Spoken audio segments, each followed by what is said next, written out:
ओम शांति। आज बाबा की 29 मई 2023 की मुरली के महावाक्य का वरदान है। अपने फीचर द्वारा अनेकों का फ्यूचर श्रेष्ठ बनाने वाले श्रेष्ठ सेवाधारी भव। यानी चेहरा जो होता है वो कई बातों का दर्पण होता है। वैसे तो चेहरे के अंदर मन चलता है, यानी मन के विचार चलते हैं। लेकिन कहते हैं ना कि अगर मन के अंदर सुख के विचार चल रहे हैं या दुख के विचार चल रहे हैं तो उसका प्रभाव चेहरे पे स्पष्ट दिखाई देता है। यानी चेहरा जो होता है वो दर्पण होता है।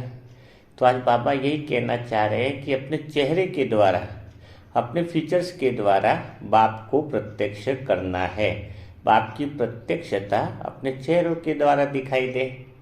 ब्रह्मा बाबा के द्वारा जैसे शिव बाबा स्पष्ट रूप से दिखाई देते थे, गुलजार दादी के द्वारा भी अगर देखा जाए तो उनके चेहरे और चलन के द्वारा जब भी उनसे मिलते थे तो खाली देखने से नहीं बल्कि उनके हर कर्म से भी बाबा की प्रत्यक्षता होती थी, शिव बाबा की प्रत्यक्षता होती थी। तो अपन आत्माएं भी ऐसा क्या करें कि अपने चेहरे के द्वारा शिव बाबा की प्रत्यक्षता हो, बाबा का अनुभव हो। तो इसके लिए यह समझना होगा कि जब अपना जो मन है, यानी मन के अंदर भी 3 से 4 चीजें होती है। एक तो मन में होता है विचार, एक होता है संकल्प और एक होता है भावनाएं, और इसके बाद होती है वृत्ति, मन की यानी वृत्ति। तो जब अपन मन के अंदर विचार चलते हैं या संकल्प चलते हैं और कोई लौकिक में भी जैसे कोई संबंधी होता है, चाहे माँ बेटे का संबंध हो और बेटा बहुत दूर हो, लेकिन अगर वो दिल से संकल्प के द्वारा याद करते हैं अपने बच्चे को, या बच्चा कोई गलत काम भी करता है तो माँ को अनुभव होने लग जाता है कि मेरा बेटा कुछ गलत कर रहा है। तो ये कैसे संभव है? क्योंकि विचार रास्ते में मिले हुए व्यक्तियों के साथ जब हम बातचीत करते हैं तो वह उस विचार का कुछ प्रभाव अपने ऊपर नहीं पड़ता है। लेकिन जैसे माँ और बेटे हैं तो उसमें विचार के पीछे भावनाएं मिली होती हैं। जब विचार के पीछे भावनाएं होती हैं तो वाइब्रेशन बन जाता है। इसलिए तो कहते हैं कि किसी को अगर अपन दुख देते हैं और उसके साथ अपना संबंध बन गया है तो चाहे वो व्यक्ति कितना भी दूर क्यों नहीं बैठा हुआ हो, वो जैसे ही याद करेगा अपने को तो अपने को दुख के वाइब्रेशन अनुभव होंगे। साधारण शब्दों में उसको दुआ और बद्दुआ भी कह सकते हैं। तो जब गहरा संबंध हो जाता है तो फिर उस चीज का अगर सुख है तो सुख का अनुभव होने लग जाता है और दुख है तो दुख का अनुभव होने लग जाता है। आज जैसे कोई व्यक्ति, दोस्त, साथी, सगा संबंधी जब आता है और अपने से मिलता है तो अगर अपने अंदर उसके प्रति अच्छी भावना है, सुख की भावना है, खुशी देने वाली बात की भावना है, तो वह भावनाएं अपने चेहरे से स्पष्ट रूप से उसको अनुभव होने लग जाएंगी। और अगर अपने मन में उसके प्रति क्रोध है और गुस्सा है तो वह बात भी देखना चेहरे से स्पष्ट रूप से अनुभव होने लग जाएगी कि यह व्यक्ति इसके प्रति इतना प्रेम नहीं है, इतनी इसके अंदर शुद्धता नहीं है इस आत्मा के प्रति। तो चेहरा जो फीचर्स है, बाबा जो कह रहा है, तो मन के अंदर जो चीज चल रही है वह स्पष्ट रूप से चेहरे के द्वारा प्रदर्शित हो जाती है। तो अभी अपना लक्ष्य है कि बाबा से प्रत्यक्षता करना, बाबा की प्रत्यक्षता करना। तो वह कब संभव होगा? वह तब संभव होगा कि जब खाली विचार अगर चलेंगे तो बाबा की प्रत्यक्षता संभव नहीं है।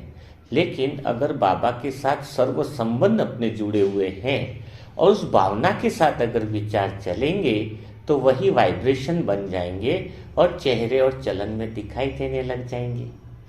जैसे कि एक माँ और बच्चे का वाइब्रेशन होता है। छोटा बच्चा कुछ भी कह देता है कि भाई मुझे आज ये खाना खाना है या आज ऐसा करना है, तो माँ के अंदर विचार चलते रहते हैं पूरा दिन कि बेटा आएगा तो उसके लिए मुझे ये बनाना होगा, ये चीजें लानी होगी। तो क्यों पूरा दिन वो बात क्यों चलती रहती है? क्योंकि माँ और बेटे का संबंध है। वैसे ही अगर मैं सिर्फ ये बोलूँ बाबा के कि वो मेरा दोस्त है, मेरा साजन है, तो इतना विचार नहीं आएंगे। लेकिन अगर उसकी गहरी भावनाओं के साथ कि मेरी बाबा के प्रति भावना क्या है, उस रिश्ते और संबंध के बारे में, और बाबा की भावना मेरे प्रति क्या है, अगर इस गहराई से मेरा चिंतन चलेगा तो मेरे अंदर की वृत्ति और वायुमंडल पूरा बाबा का बन जाएगा। जो भी आत्मा मुझसे मिलेगी उसको सुख, शांति और भगवान की फीलिंग आने लग जाएगी। तो सबसे जो मेन बात आती है कि चेहरे द्वारा प्रत्यक्ष करना, उसका एक ही आधार है कि बाबा से जो सर्व संबंध है उसकी गहराइयाँ अपने अंदर कितनी है, कितनी गहरी भावना के साथ अपन भगवान को याद करते हैं। जैसे वो बाप का संबंध है, अपन उसके लाडले बच्चे हैं, तो बाबा अपने को परम धाम का अपना जो ओरिजिनल स्वरूप है उस दृष्टि से अपने को देखता है। अपना जो आदि स्वरूप देवता ही स्वरूप था, उस स्वरूप में बाबा अपने को देखता है, इतनी ऊंची भावना के साथ अपने को देखता है। तो मैं आत्मा भी जो परमात्मा शिव जो पिता भी है और ब्रह्मा के रूप में माँ की पालना भी देता है, तो मुझे कितना प्यार करता है। सुबह अमृत वेले से लगा के शाम तक वो मेरी कितनी अंगुली पकड़ के मेरे साथी बन करके मेरा ध्यान रखता है। हर समय इस ब्राह्मण जीवन के अंदर बचपन से लगाकर अभी तक उसने जिस तरह की पालना दी है, ऐसी पालना कोई और दे ही नहीं सकता है। जब बाबा के साथ बाप के रूप में ऐसा बाप और बच्चे का संबंध में इतनी गहराई हो कि मेरा बाबा मेरे लिए कितनी ऊंची भावना रखता है, मुझे कितना ऊंचा बनाना चाहता है, मुझे कितना श्रेष्ठ बनाना चाहता है, मानो वो मुझे अपने पलकों में बिठा कर रखना चाहता है। बाबा कहते हैं कि वो तो मेरे बच्चे, तुम नैनों के नूर हो, कितनी ऊंची दृष्टि से मुझे रखता है। तो जैसे ये संबंध है तो उसमें जो मेरे वाइब्रेशन है वो बाबा तक ऑटोमेटिक पहुंच जाएंगे, क्योंकि संबंध है। और बाबा जो कहना चाहता है मुझे, बाबा जो टचिंग मुझे देना चाहता है, वो वाइब्रेशन मुझ आत्मा तक आ जाएंगे। वैसा ही वाइब्रेशन जैसे टीचर के साथ हो जाए, कितना ऊंचा टीचर जो मुझे पढ़ा रहा है, तीनों कालों का ज्ञान मुझे दे रहा है। मेरी बुद्धि जो अशुद्ध बुद्धि थी, साधारण बुद्धि थी, मेरे प्यारे टीचर ने मुझ आत्मा को पढ़ा कर अपनी बुद्धि को श्रेष्ठ बना दिया है। मेरी बुद्धि इतनी दिव्य बुद्धि बन गई है कि मैं स्वयं जो आत्मा रूप है उसका साक्षात्कार कर सकती हूँ। दिव्य नेत्र दे दिया है जिसके द्वारा मैं आत्मा स्वयं को देख सकती हूँ। तो इतना प्यारा संबंध अनुभव हो इस टीचर के साथ कि बस अपनी भावनाएं उसके साथ जुड़ी हुई हों, तो जब भी अपन आत्माएं किसी से बात करेंगी तो उनको भगवान का ही अनुभव होगा। वैसा ही संबंध जैसे दोस्त के साथ है कि दोस्त के द्वारा मुझ आत्मा को कितनी पवित्रता की शक्ति मिली है। इतनी पवित्रता की शक्ति दोस्त ने दी है कि मन एकदम शुद्ध हो गया है, भावनाएं शुद्ध हो गई हैं, दिल पवित्र हो गया है। पवित्रता का संग और रंग इस तरीके से दोस्त ने लगाया है कि मानो अंदर अशुद्धि का कोई नाम निशान नहीं रहा है।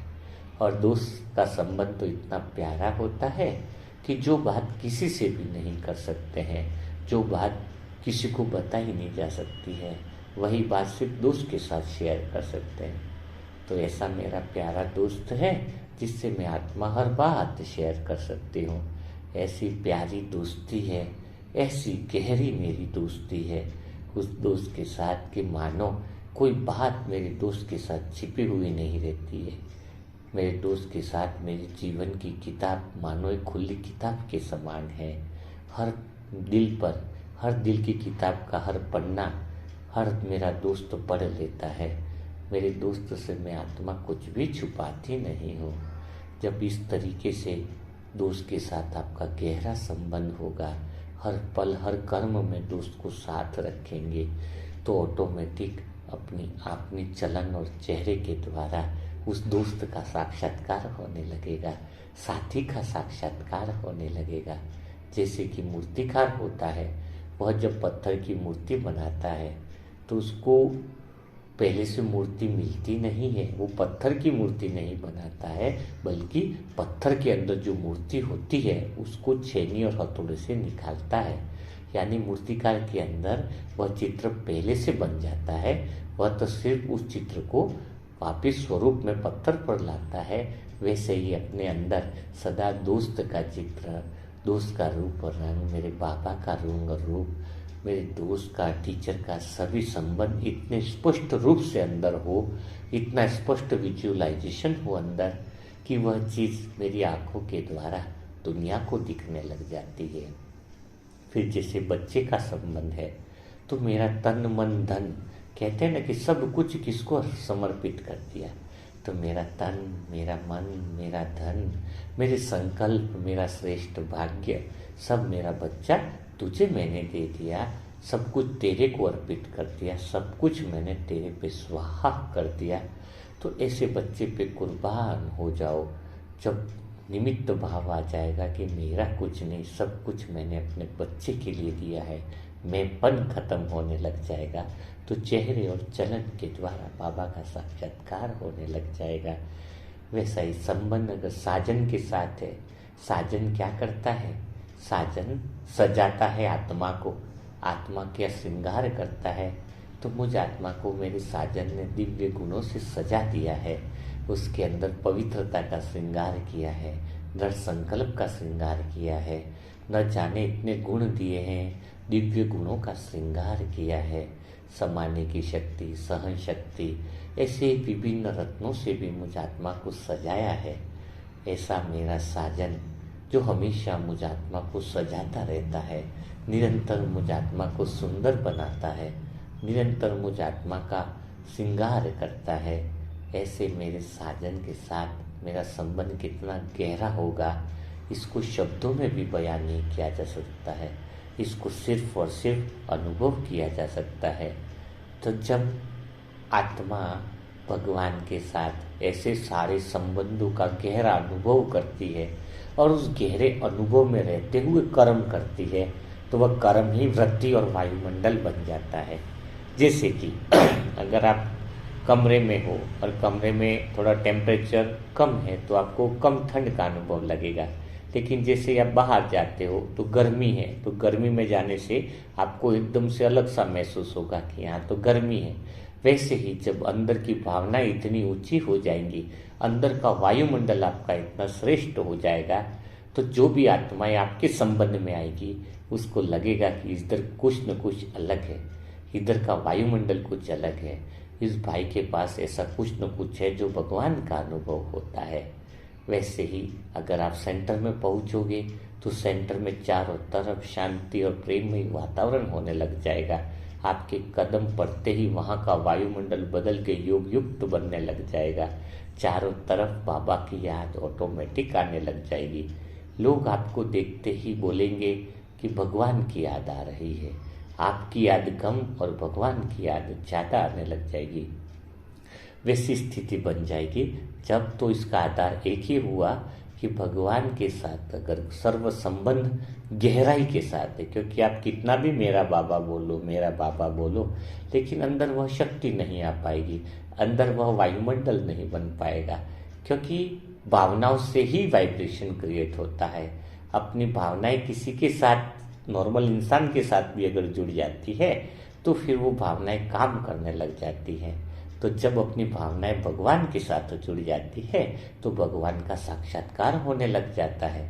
तो आज से एक ही काम करना है, एक ही पुरुषार्थ करना है, और सारे पुरुषार्थ का सार भी यही है कि भगवान के साथ सर्व संबंधों की गहराई को बढ़ाना है, गहराई को समझना है, और उस गहराई के साथ, गहरी भावनाओं के साथ भगवान के साथ रिश्ता बनाना है कि आप में और भगवान में कुछ फर्क ही दिखाई न देने लगे। आपके विचार ही भगवान के विचार हो, भगवान के विचार ही आपके विचार लगने लग जाए, तब कहेंगे बाप की प्रत्यक्षता। तो फिर आज पूरा दिन इसी का अभ्यास करना है। कल फिर मुलाकात।